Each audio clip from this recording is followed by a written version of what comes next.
হারান education চ্যানেলের পক্ষ থেকে সকলকে জানাই স্বাগত। দশম শ্রেণীর ছাত্রছাত্রীদের আমি 2 নম্বর অধ্যায় বায়ুমণ্ডলের এই চ্যাপ্টারটা প্রথম পার্ট এটা শুরু করতে চলেছি। তো তোমাদের এই চ্যাপ্টার দিয়ে কী কী পড়তে হবে না পড়তে হবে সবার প্রথম তোমরা আগে দেখে নাও, তারপর আমি বোঝাচ্ছি। 1. কতগুলি মণ্ডল নিয়ে আমাদের পৃথিবী গঠিত বা আমাদের পৃথিবীতে কয়টি মণ্ডল আছে। 2. বায়ুমণ্ডল কী। 3. বায়ুমণ্ডলের গুরুত্ব লেখো। 4. বায়ুমণ্ডলের বিস্তার কত বা বায়ুমণ্ডলের বিস্তার সম্পর্কে কি জানো। 5. আবহবিদ্যার অংশ বলতে কি বোঝো। অ্যারোনমি কি বা বলতে কি বোঝো। 7. বায়ুমণ্ডল কি কি উপাদান দ্বারা গঠিত অথবা বায়ুমণ্ডল কি কি গ্যাসীয় উপাদান দ্বারা গঠিত। বাঘগুলি কি কি। 8. বায়ুমণ্ডলের নিষ্ক্রিয় গ্যাসের নামগুলি কি কি। 9. বায়ুমণ্ডলের পরিবর্তনশীল গ্যাসীয় উপাদানগুলি কি কি। নেক্সট, জলীয় বাষ্পের গুরুত্বগুলি কি কি বা কী। ধূলিকণার গুরুত্ব লেখো। নেক্সট, বায়ুমণ্ডলে কয়টি স্তর আছে ও কি কি। নেক্সট, ট্রোপোজ কি বা বলতে কি বোঝো। নেক্সট, ওজোন স্তর কোথায় দেখা যায়। নেক্সট, স্ট্রোপোস্ফিয়ারের অপর নাম কি। স্ট্র্যাপোজ কি বা বলতে কি বোঝো। মেসোস্ফিয়ারের গুরুত্ব লেখো মানে বৈশিষ্ট্য লেখো। থার্মোস্ফিয়ারের অপর নাম কি। নেক্সট, সূর্য থেকে ক্ষতিকর রশ্মি কোথায় শোষিত হয়। মেসোস্ফিয়ারের বৈশিষ্ট্যগুলি লেখো। নেক্সট, ওজোন স্তরগুলির গুরুত্ব লেখো। নেক্সট, ওজোন স্তর বিনাশের কারণগুলি লেখো বা ধ্বংসের কারণগুলি লেখো। ওজোন ঘনত্ব মাপার যন্ত্রের নাম কি। ওজোন ঘনত্ব মাপার একক কি। ওজোন মাপার যন্ত্র কে আবিষ্কার করেন মানে ঘনত্ব মাপার যন্ত্র কে আবিষ্কার করেন। প্রাকৃতিক সৌরপদ্মা কি বা বলতে কি বোঝো বা কাকে বলা হয়। তোমাদের এখান থেকে প্রথমে পড়তে হবে বায়ুমণ্ডলের মানে মণ্ডল স্তর কটি আছে। আমাদের এখানে মণ্ডল স্তর হচ্ছে 4টি। একটি শিলামণ্ডল, বায়ুমণ্ডল, বাড়িমণ্ডল আর জীবনমণ্ডল। শিলামণ্ডল হচ্ছে শিলার ব্যাপারে, বায়ুমণ্ডল হচ্ছে বায়ু নিয়ে, বাড়িমণ্ডল হচ্ছে জল নিয়ে, আর জীবমণ্ডল হচ্ছে আমাদের এই জীবন নিয়ে। কি কি প্রকৃতির দিকে প্রকৃতি, বাড়ি মানে জল, জলের দিকে কি কি জলের মধ্যে কি আছে, তারপর জলের কত গভীর আছে, সমুদ্র কি, এইসব তোমাদের। আর বায়ুমণ্ডলে বায়ুতে কি কি হচ্ছে না হচ্ছে এইসব। আর শিলামণ্ডল তোমরা পাহাড় পর্বত এইসব দেখেছো, ওটাই হচ্ছে তোমাদের শিলামণ্ডল। তো এবার এখান থেকে তোমাদের কি পড়তে হবে, বায়ু কি, বায়ুমণ্ডল কি, এটা প্রথম সবার পড়তে হবে তোমাদের। তারপর তোমাদের এখানে আছে বায়ুর গুরুত্ব। বায়ুর গুরুত্বে কি কি, এই গুরুত্বটি তোমাদের কখনো কখনো এইগুলি 3 নম্বরেও আসে, 4 নম্বরেরও একটি প্রশ্ন আসে। তারপর তোমাদের এখান থেকে পড়তে হবে বায়ুর বিস্তার, অ্যারোমিনা কি বা বলতে কি বোঝো। এগুলো এমসিকিউতে আসে। বায়ুমণ্ডলের বিস্তার তোমরা দেখো, কিন্তু যদি পুরো সংজ্ঞা চায় তখন তোমরা বলবে যে এর এখনও সঠিক মাপমাত্রা হয়নি, তবে বৈজ্ঞানিকরা 1000 কিমি পর্যন্ত অংশকে বায়ুমণ্ডল ধরেছে বা ধরা হয় এটা বলবে। আর এর অংশকেই অ্যারোমিনা বিদ্যার অংশ বলে।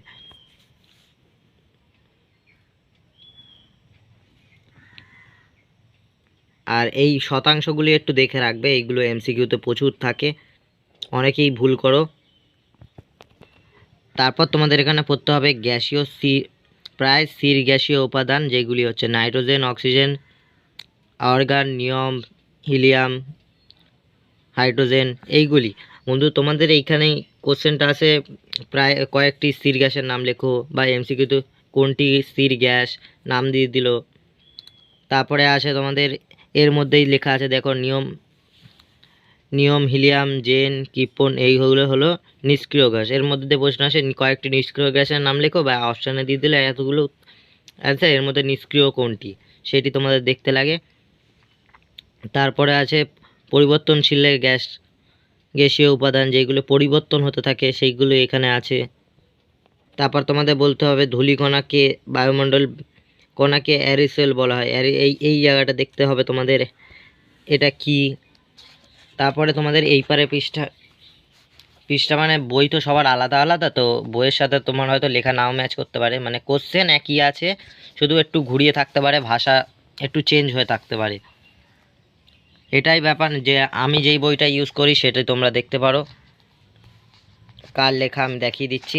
তোমরা হয়তো অন্য অন্য বই ইউজ করো, আমি রণজিৎ গড়ান ইউজ করি, এই বইটা বেস্ট, ওর জন্য আমার কাছে ভালো লাগে এই বইটি। তোমরা হয়তো অন্য অন্য বই ইউজ করছো, কিন্তু তোমাদের সব একই পড়তে হবে এই সবই। অনেকের বইয়ে গুছিয়ে লেখা থাকে, অনেকের বইয়ে গুছিয়ে লেখা থাকে না, এটাই হচ্ছে পার্থক্য। 9, 10, 11, 12 এই 4টি বছর এরকম হতে থাকে। তারপর তোমাদের এখানে পড়তে হবে জলীয় বাষ্পের গুরুত্ব লেখো, গুরুত্বগুলি কি কি। তারপর এখানে পয়েন্টগুলি আছে, ধূলিকণার গুরুত্ব লেখো। তারপর আমরা চলে আসি বায়ুমণ্ডলের স্তর। এখানে তোমাদের স্তরগুলির নাম জানতে হবে প্রথম থেকে, পুরো এই স্তর কটার নাম তোমাদের পুরো মুখস্থ রাখতে হবে। কি কি স্তর আছে আমাদের আমি স্ক্রিনের উপর দেখিয়ে দিচ্ছি, বলতে পারছি না, মানে আমার এখানে তো এখন লেখা নেই, এখানে যা লেখা আছে সব এরকম পয়েন্ট করা আছে, আমি তোমাদের স্ক্রিনের উপর দেখিয়ে দিচ্ছি। তো প্রথমেই চলে আসতে হবে হোমোস্ফিয়ারে। ভূপৃষ্ঠ থেকে কতটা উঁচুতে আছে সেটা দেখে রাখো, 44 কিমি মানে 44 কিমি, বা মোটামুটি এই রকম হলো একটি হোমোস্ফিয়ার। এখানে বিভিন্ন ধুলোকণা থাকে, জৈব কণা দ্বারা এই স্তরটি গঠিত হয়। ট্রোপোস্ফিয়ার, স্ট্র্যাটোস্ফিয়ার, মেসোস্ফিয়ার এই তিনটি হলো বায়ুমণ্ডলের নিম্ন স্তর। যদি পরীক্ষা দেয় তিনটি নিম্ন স্তর, বায়ুমণ্ডলের তিনটি নিম্ন স্তরের নামগুলি লেখো, তখন তোমাদের লিখতে হবে ট্রোপোস্ফিয়ার, স্ট্র্যাটোস্ফিয়ার, মেসোস্ফিয়ার এই তিনটি। এবার হেটোস্ফিয়ার কি, এবার এখানে দেখো 44 কিমি থেকে 1000 কিমি পর্যন্ত অংশকে বায়ুমণ্ডলের অনুপাত এরকম থাকে না, এই অঞ্চলকে একটি গ্যাসীয় উপাদান তাকে বলে হেটোস্ফিয়ার। এটি 4টি উপস্তরে বিভক্ত, দেখে রাখো। হিলিয়াম স্তর, অ্যানোমনিক নাইট্রোজেন স্তর, পারমাণবিক অক্সিজেন স্তর, 3টি বিভক্ত হয়ে গেল। আর এখানে আছে এইটা মনে এই জায়গাটা তোমাদের ইম্পর্টেন্ট হয়, টার্বোপোজ কি, মানে এই হেমোস্ফিয়ার ও হেটোস্ফিয়ারের সীমারেখাকে কি বলে। এইটা কোশ্চেনটা প্রতিবারই আসে এমসিকিউ আর এসিকিউতে, অপশানে থাকে, নয় এসিকিউ 1 নম্বরে থাকে। এটি মনে রাখতে হবে, বা 2 নম্বরের ক্ষেত্রে যদি দেয় তাহলে এইটা ঘুরিয়ে দেয়, এইটা দিয়ে দেবে, বা কাকে বলে বা বলতে কি বোঝো বা কি, এরকম কোশ্চেনটা আসে এটার। স্তরগুলির বৈশিষ্ট্য তোমরা পড়ে রাখবে, যে কোনো স্তর হোক, বা এখানে অনেকগুলি স্তর আসবে, সব বৈশিষ্ট্য তোমাদের মনে রাখতে হবে। ছোট ছোট পয়েন্টে আছে, খুব সহজ হবে। যেমন এই যে ক্ষুদ্রমণ্ডল অপর নাম, এই যে তোমাদের এই হেটোস্ফিয়ারের অপর নাম কি, বা হোমোস্ফিয়ারের অপর নাম কি, এরকম ছোট ছোট থাকে। এর ক্ষুদ্রমণ্ডল হচ্ছে হেটোস্ফিয়ারের অপর নাম। ক্ষুদ্রমণ্ডল কী নিয়ে গঠিত সেটাও তোমরা পড়ে রাখবে। ট্রোপোস্ফিয়ারের উচ্চতা বৃদ্ধি কমে কেন, এইটা আসে 2 নম্বরের ক্ষেত্রে। উচ্চতা বৃদ্ধিতে উষ্ণতা কমে কেন, একটিতে কমে, একটিতে বাড়ে, একটিতে কমে, এরকমভাবেই আছে আমাদের এই সৌরজগতের বায়ুমণ্ডলটি পুরো এরকমই। এই যে ট্রোপোজ কি বা কাকে বলে, বলতে কি বোঝো। ট্রোপোস্ফিয়ার ও স্ট্র্যাটোস্ফিয়ার সীমারেখাকে বলে এটা। এটা দিয়ে দেবে, ট্রোপোস্ফিয়ার সীমারেখা কি, অপশান দিয়ে দেবে, বা বলে দেবে এটা কাকে বলে, কি বলো, সব এরকম আসে। এখানে কোনো জেট বায়ু, এখান থেকে জেট বায়ু যায়, জেট বায়ু কোথা দিয়ে যায় সেটি তোমাদের এই ট্রোপোজের ওপর দিয়ে যায়, বা বলতে পারো ট্রোপোস্ফিয়ার ও সীমারেখা হলো ট্রোপোস্ফিয়ার, সেখান দিয়ে যায়। স্ট্র্যাটোস্ফিয়ার কি, লাতিন কোন শব্দ থেকে এসছে, এর বৈশিষ্ট্য কি, কোথায় ওজোন স্তর দেখা যায়, কোন স্তরের মধ্যে ওজোন স্তর, স্ট্র্যাটোস্ফিয়ারের মধ্যে ওজোন স্তর দেখা যায়, একে শান্তমণ্ডল বলে কেন। এখানে যে শান্তমণ্ডল বলেছে, এই শান্তমণ্ডলে একটা আছে, এটাই শান্তমণ্ডল বলে কেন। এখানে দেখো আবার উচ্চতা বৃদ্ধিতে স্ট্র্যাটোস্ফিয়ারের উষ্ণতা বাড়ে কেন, একটাতে কমেছে, এখানে আমরা দেখেছি আগেরটাতে কই গেল, হ্যাঁ এই যে নিচে, স্ট্র্যাটোস্ফিয়ারের উচ্চতা বৃদ্ধিতে উষ্ণতা কমে কেন, এখানে আবার দিয়েছে উষ্ণতা বাড়ে কেন, মানে একটিতে কমে একটিতে বাড়ে। তারপরে ট্রোপোজ এটা কি, কোন সীমারেখাতে আছে। মেসোস্ফিয়ার কি, মেসোস্ফিয়ারের বৈশিষ্ট্য, মানে প্রতিটি বৈশিষ্ট্য তোমাদের পড়ে রাখতে হবে। কোথায় উল্কাপিণ্ড পুড়ে ছাই হয়ে যায়? মেসোস্ফিয়ারে পুড়ে ছাই হয়ে যায়, উল্কাপিণ্ড পুড়ে ছাই হয়। এখানে হালকা মেঘের বৃষ্টি হয়, তাকে নৈশবিদ্যুৎ মেঘ বলে। মানে কোথায় হালকা মেঘের বৃষ্টি হয়, নৈশবিদ্যুৎ মেঘ কী? এগুলো এমসিকিউ আর এসিকিউ থাকে। তারপর থার্মোস্ফিয়ারের অপর নামই হচ্ছে আয়নোস্ফিয়ার। এটা কোনোদিনও গোলাবে না যে যদি স্তরগুলির নাম থাকে তখন তোমরা কী করো যে এই দুটি একসাথে বলো, কিন্তু এটি অপর নাম হচ্ছে আয়নোস্ফিয়ার। এটা গোলাবে না কখনোই যে 6টি স্তর 7টি 8টি এরকমভাবে গুলিয়ে ফেলো, কখনো গোলাবে না। এটির অপর নামই হচ্ছে আয়নোস্ফিয়ার। সূর্য কোথায় রশ্মি মানে পুরো করে দেয়, শোষণ করে নেয়, সেটি হচ্ছে তোমার কোন কোন রশ্মি? রঞ্জন ও গামা রশ্মি। এইখানেই শোষণ হয়। কোন স্তরে শোষণ হয়? থার্মোস্ফিয়ার বা আয়নোস্ফিয়ারে। এর বৈশিষ্ট্য কি কি? অতিবেগুনি রশ্মি কোথায় শোষিত হয়? ওই যেটি বললাম। বেতারঙ্গ কোথায় ফলিত হয়? কোন স্তরে ফলিত হয়? এর এবারে অ্যাসোস্ফিয়ারের বৈশিষ্ট্য কি? অ্যাসোস্ফিয়ার এর বৈশিষ্ট্য,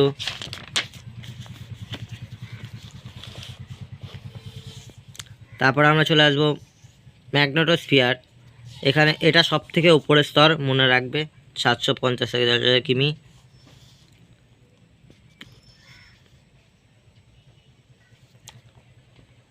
এর অপর নাম কি? ম্যাগনেটোস্ফিয়ার। বেন্টন করে আছে বলে স্তরের নাম ম্যাগনেটোস্ফিয়ার। বৈশিষ্ট্য, এর বৈশিষ্ট্য মনে রাখবে, ভ্যান হ্যালো বিবরণ বলা হয়।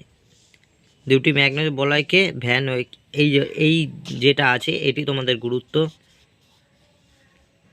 তারপর তোমাদের এখানে ওজোন স্তর চলে আসবে। ওজোন স্তর আসার আগে তোমাদের এখানে একটুখানি জানতে হবে যে কে যন্ত্র আবিষ্কার করে সেই ওজোন ঘনত্ব মাপক যন্ত্র, নাম কি, কে আবিষ্কার করেন, আর একক কি। তারপর এখান থেকে তোমাদের একটি বড় প্রশ্ন থাকে যে ওজোন স্তরে গুরুত্ব লেখো, ওজোন স্তরে বিনাশ ওজন কি। মানে তোমাদের এখানে পুরোটা পড়তে হলে তোমাদের বলতে হবে যে ওজোন স্তরের গুরুত্বগুলি লিখতে হবে তোমাদের। ওজোন স্তরের গুরুত্ব বা ধ্বংসের প্রভাব এগুলি তোমাদের এখানে জানতে হবে। ওজোন গ্রহ কি এখানে জানতে হবে। আর ওজোন স্তর কীভাবে বিনাশ হচ্ছে সেই পয়েন্টগুলো তোমাদের এইটুকু এই অংশে জানতে হবে। এটাই হচ্ছে লাস্ট পয়েন্ট আজকের ভিডিওর। পরবর্তীতে আমি বায়ুর তাপ উষ্ণতা বিশ্লেষণায়ন এই নিয়ে শুরু করব। বিশ্লেষণায়ন মানেটা তোমরা সবাই অনেকেই জানো এখন। এবার এর মধ্যে তোমাদের কি পড়তে হবে সেটা আমি নেক্সট ভিডিওতে বলবো। আজকের জন্য এতটাই। ভিডিওটা কেমন লাগলো বলবে, কমেন্ট করে জানাবে। আর চ্যানেলে নতুন হয়ে থাকলে চ্যানেলটা সাবস্ক্রাইব করবে আর একটু বন্ধুদের মাঝে শেয়ার করে দেবে।